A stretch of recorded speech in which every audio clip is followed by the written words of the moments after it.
Yeah, I've got a couple of friends who've been to the River Plate Boca game and over in Argentina, and always talk about that as being a wonderful experience. And that was similar last night in terms of that constant you talk about.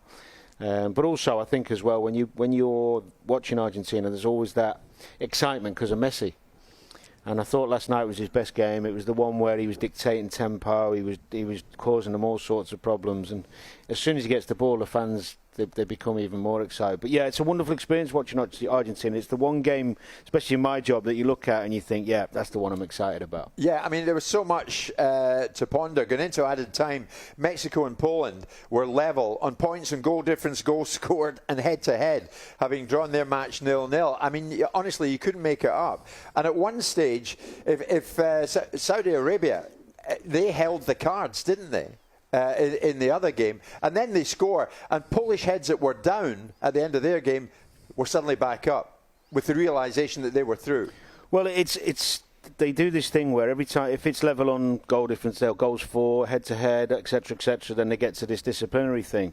I think that in itself is ridiculous in many ways, because although good discipline is something that should be encouraged, you know, I would be looking at rewarding a team maybe going through, if everything was level, for a more positive, something like, I agree, you know, shots on target or shots on goal or something like that. Because in 3 games, you're talking about somebody may be diving and then so you get a yellow for a bad decision by a referee that can put your country out. That's not something for me that I'd like to see that change moving forward. You're agreeing? Yeah, no, I agree. I said on the way in that you'd want to see, if you get into a scenario where you've got this situation, which will be very rare, I suspect. Very rare. Then, you know, you look at it and say, okay, you know, I know that fair play has gotten teams into Europe in domestic football, but that's over 38 games. I think that's a bit different. Yeah, but in this sort of scenario, I would prefer to see, if we have to go to some sort of statistic, it's based upon offensive play, whether it's a combination of shots on goal and corners that indicate offensive intent, to be able to determine whether a team is in a situation where the two are absolutely level on everything, that the team that's been the most offensive or perceived offensive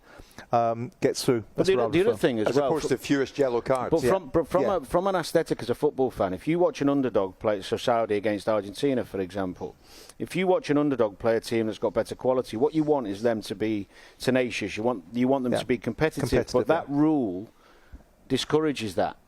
So it doesn't work all round. I think it's. Thankfully, it didn't come into play. Yeah, well, what we now know is that Argentina march on, Poland march on with them. As I say, Matty Cash is on the way. Before we left the UK, Alexis McAllister, who plays domestically for Brighton, was, of course, playing for Argentina last night, opened the scoring last night.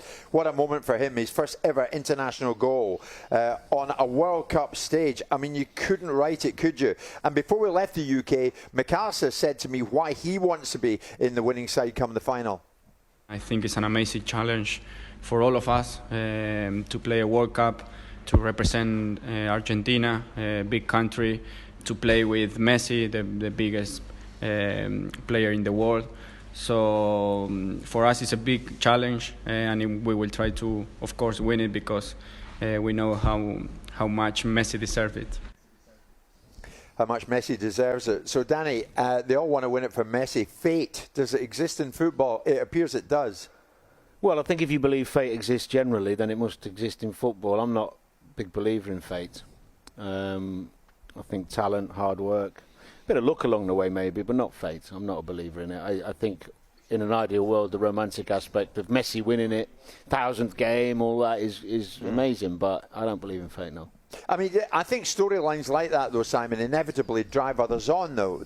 Yeah. Doesn't it? I mean, I saw that with the players last night. Well, they're a narrative. And that's loyalty, not fate. And they're a positive narrative. We've seen lots of narratives in this World Cup that haven't been so positive. So when you're talking about the football, you want these underpinning narratives that have some football parlance in there. So in this instance, I mean, I personally couldn't care less if it's Messi's last World Cup or not. I want the best team to win the World Cup, and that will be the end of the discussion. That's nice. He's not on your radar at all out here. No, of course he's on my radar in terms of admiring him as a player, but I'm not in the camp. One of the greatest players ever. No, but so who's playing right so here. are you in the camp? Are you in the camp of wanting Argentina to win this World Cup for Messi? Because if you are, I don't believe it, because I don't believe there's any reason for us sitting here wanting this World Cup to be won for Messi. I want England to win the World Cup, and if they don't, I want the best team other than that. But that's because you're English. Sure.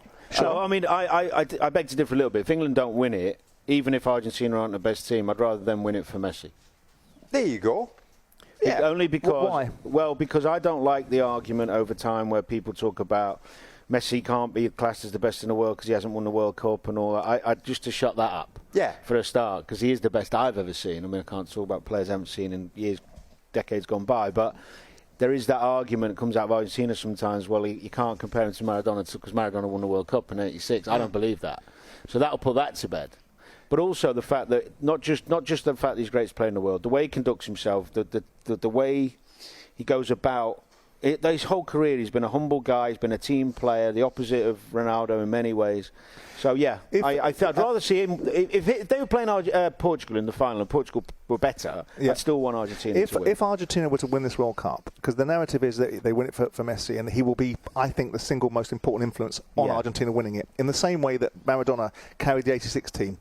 But it would be more of a statement, given that Messi's 35, 36 years of age, than Maradona was in '86 when he was 25, 26 in his pomp. So you'd have to turn around and say, if he carries this team, because Argentina, albeit they were good yesterday and they were exciting to watch, and it's really nice, given that we've watched England on a couple of occasions, to watch a really exciting full-throttle game. Reliance on Messi, you're right. Yeah, and now if he carries them forward, you'd have to give nothing but deep-seated admiration and say, well done. But I don't sit here from the default setting of saying, I really hope if my team don't win, sentimentally, I want it to be for Messi. Well, that's You're still miffed about what happened. That's because you don't understand what the word sentiment means.